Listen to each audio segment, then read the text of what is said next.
shit.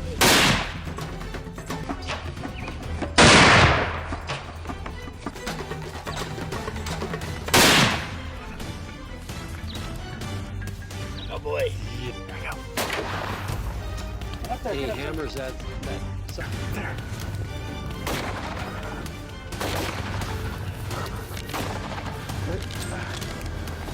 Wait. The death bellow. I mean, he's Just one moment of carelessness, and everything can change. No roar, no warning, only a sudden movement in a land that seemed peaceful a heartbeat ago. This is the African buffalo, a creature that lives in herds, resilient, ancient, but also known by a haunting name in local tradition, the Black Death.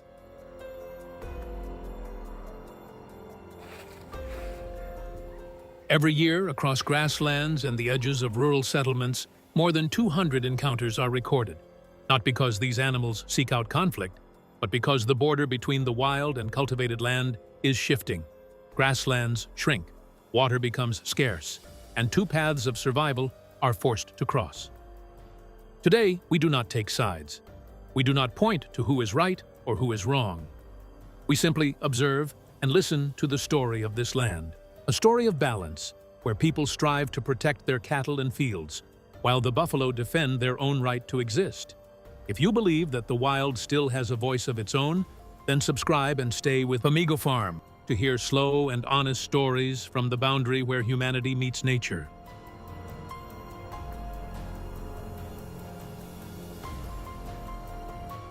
We are standing at the boundary between grazing land and the wild. Here, every step must be slow, every breath must be measured, because distance is the only thing keeping the balance from breaking. We will watch the buffalo herd as they move toward the water, to see how they stay alert, unified, and protect one another as a single living force. This is not a hunt for glory.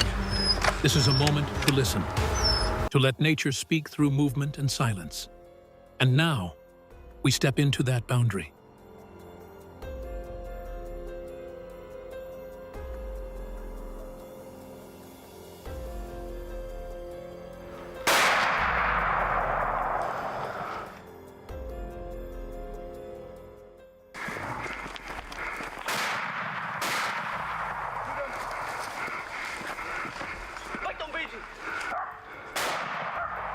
Okay, reload.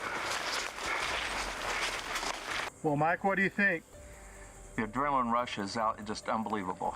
That was exciting. I mean, we got on this thing late in the day. I think it was little. The afternoon is fading. The last light of day stretches across the dry grass, painting the ground in pale, scattered gold, where dust drifts and mixes with the warm plains breeze. In the distance, the buffalo herd moves slowly toward the watering hole. Their sound blends with the wind, heavy, low, and steady, like the heartbeat of the wild itself. The led buffalo stop and lift their heads, dark eyes glinting under the dusk, alert, as if sensing the presence of something unfamiliar. The hunter and the local guide lie still in the shadow of a low brush. No one speaks. Said, yes, this is There is no need for words, grateful. only wind, breath, and the steady pulse that holds the distance between life and life.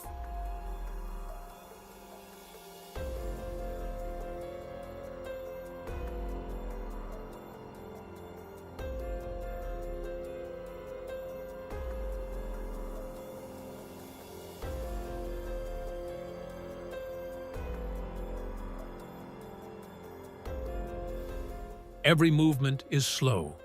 So slow you can hear fabric whisper against the earth. The rifle rises, a thin line of light reflecting along the barrel. The distance is just over 100 meters, not close enough to excuse a mistake, and not far enough to escape the weight of responsibility. Time seems to stop. Even the wind pauses for the briefest second. The trigger tightens. A tiny spark cuts through the air, and dissolves into silence. The kind of ancient silence that only an untamed land can hold. The herd erupts like a wave. They break apart in the heavy thunder of hooves striking hard earth. Red dust rises, rolling into the breeze, veiling the sunset, and returning the plains to their quiet. The hunter remains still. No cheer, no triumphant cry. He only rises slowly and looks across the open ground as the dust begins to settle. In that moment, between the wind and the emptiness, there is only the weight of responsibility. A weight carried by anyone who steps onto this frontier. In the world of nature, every action has a consequence. And for those who live on this boundary, respect must always come before any shot fired. Buffalo season begins in the dry months, when the rains have pulled away, and the sky turns clear to the point of harshness. Water withdraws from the earth, leaving shallow pools and thin, winding streams, the last living sources scattered across the wide grasslands. For this reason, the approach to buffalo does not happen deep in the wilderness, but in the low basins where water remains, places that rest between human pastureland and the wild. They belong to no one. They are a shared boundary, shaped not by maps, but by the need to survive. And at this boundary, the time to approach always follows two fixed moments in a day. At first light, when dawn has only just touched the ground, the buffalo leave their shelter, moving slowly, deliberately, toward the water to drink and draw what coolness remains in the soil. By dusk, when the heat softens and the sun sinks behind the horizon, they return by the same worn path, a trail passed down through generations, learned without being taught, remembered without being spoken.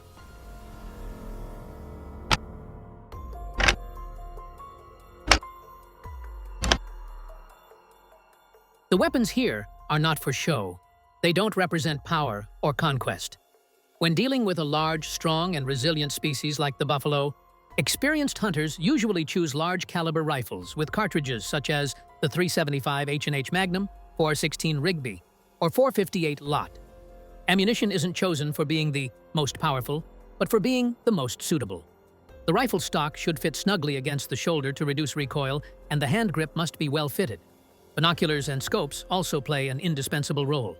Handheld binoculars with magnification around 8x42 or 1042 allow the observer to assess the herd's behavior from a safe distance.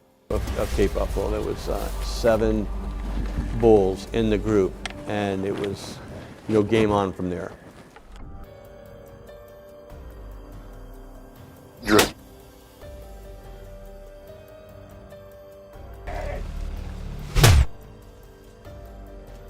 You are definitely on the highway to the danger zone for a number of reasons. Nerves can and do affect shooting, and buffalo, especially buffalo at close range, can rattle even seasoned hunters. Thick cover and buffalo go hand in hand in most cases, and bullet deflection has caused many a shot to spin into his guts instead of his vitals. Even a perfect shot into those vitals, unless it hits the brain or shatters his spine, will rarely drop a bull in the trap. Bullet, he'll generally charge headlong into whatever direction his nose is pointing. The afternoon is sinking toward the horizon. The last sunlight stretches across the dry grass in long golden bands.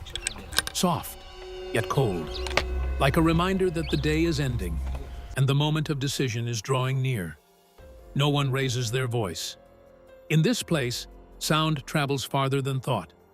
We speak only quietly enough to be heard. Breathing stays slow. Every movement has its purpose. We begin with the smallest things, tightening the sling across the shoulder, wiping the thin layer of dust from the scope, checking the friction of a glove against the stock of the rifle. No movement wasted, no metal sound allowed. Out here, sound never sides with humans. The local guide, who knows this land as deeply as the wind knows the grass, tilts his head slightly, eyes fixed forward. The wind is shifting. We move left. Don't let your scent follow its path. No one answers. A single nod. Understanding is enough. We lower our bodies and begin to move. Each footstep touches the earth, as if placing weight on the surface of water. The dry grass whispers, a sound barely there. But here, every sound has weight. We listen to it the way we listen to our own heartbeat. The ground changes beneath our feet, softer, damp, thinner. That means we are nearing the basin, the place where water and life still remain. The shadows of low shrubs stretch long across the soil as the sun falls lower. The group stops almost at the same moment, not from a signal, but because every one of us feels that we should stop. See, he's got big bosses. Yeah. No advancing, no retreating, only pausing to listen. The wind brushes through the tall grass. A forest bird changes its tone, sensing movement. The dry earth cracks softly under the cooling air. None of us feel above or beneath nature here. We are simply one small part of the landscape unfolding before us. And in that moment, we are not hunters. We are listeners, waiting for the land itself to answer whether to take one more step or to remain still and preserve the fragile order that exists here.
Well done.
At the end of the day, as the last light withdraws from the grasslands and the wind grows colder, we leave that boundary in silence. There are no cheers, no feeling of victory, because today was not a confrontation. It was the story of two lives trying to survive on the same piece of land. The buffalo protect their herd, the farmers protect their livelihood, and we, who stand between them, are not here to break the balance.